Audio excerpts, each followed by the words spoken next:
clearly, base of the channel is lined by clay. Looking at some fairly strong event that would incorporate the underlying layers. Note too that the class have no alignment, random orientations. We have even incorporated some of the lignitic stone layers. Random orientation suggests deposition in some kind of debris flow.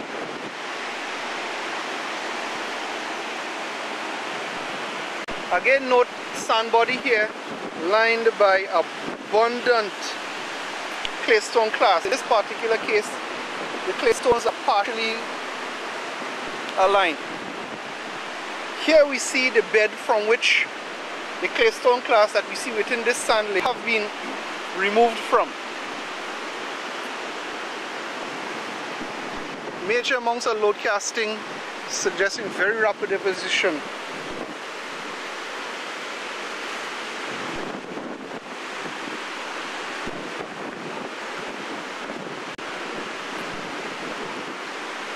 Another small channel 07189291156 seeing the erosional contact between the channels.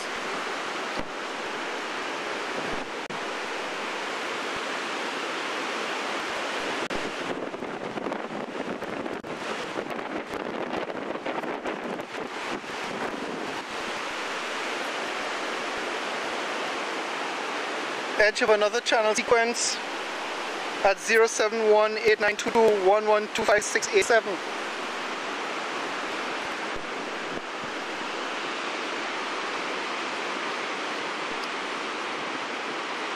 So as we come up now, we end at another claystone sequence.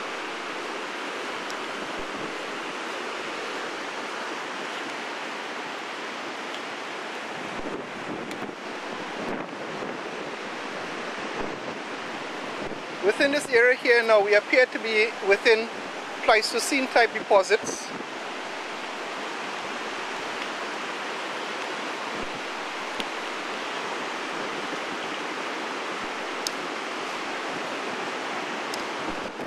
This is at 0718916112570.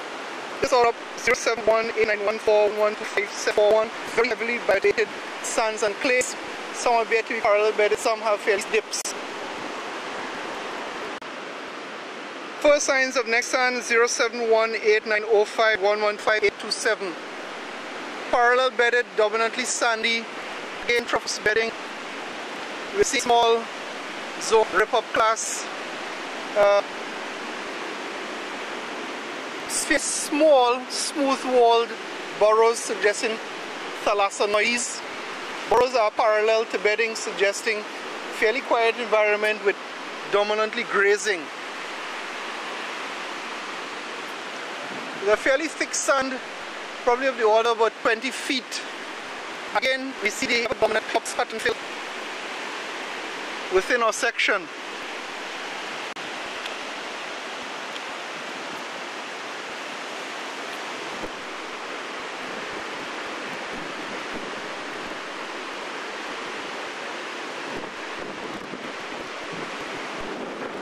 We see a small zone of clip-ups incorporated within our sand.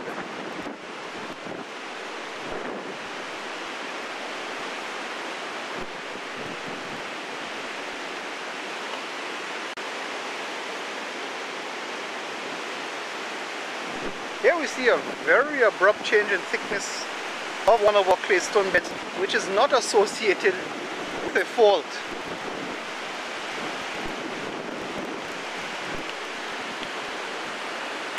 Significant amounts of load. See what appear to be excellent sigmoidal bundles within sand.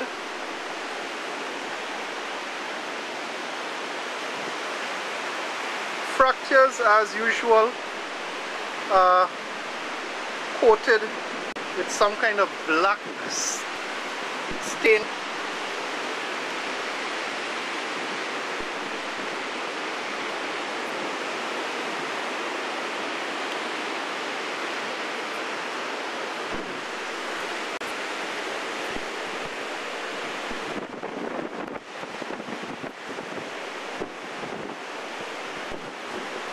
Point 07188741125-889.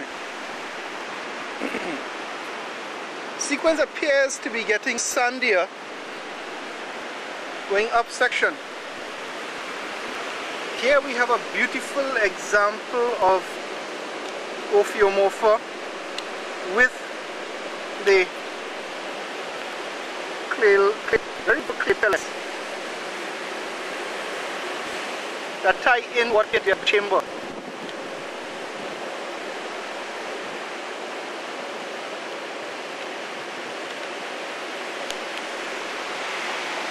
Burrows here are a mix of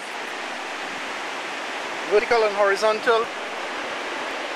Here we see what my technicus very similar. The skill of biotubation is a little different here now.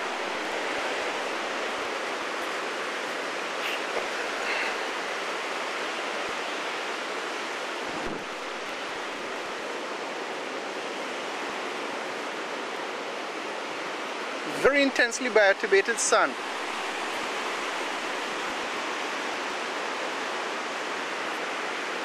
Zero 7188771125925. Walking along and we look at the overlying layer, we see beautiful flame structures where clays are injected into the overlying sands.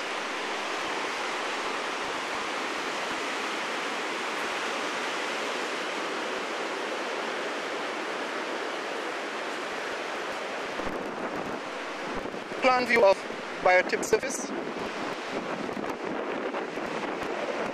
And the 7018878112543. Appears to trend southwest to northeast. With the lateral transfer effects, if we've got tilting, and it's important here. I think expansion mechanisms, it's hard to argue for them being very important. If they were to give you a high magnitude, you've got to get fluid expansion to occur very quickly. And to get that to occur very quickly is either to increase the temperature gradient very quickly by having some thermal pulse, which you probably know about in some independent observations, or alternatively by burying it quickly. And if you bury it very quickly, you're going to get lots of pressure due to pressure rate, but you can't have it eat it slowly. If it's very loose, it must be sort of expansionism. And I say, well, what? If you're burying it slowly, you're eating it slowly, but you've still got the argument you would only need small amounts of low pressure. I think load transfer is something that's been quantified. And for all mechanisms, it involves low permeability rocks.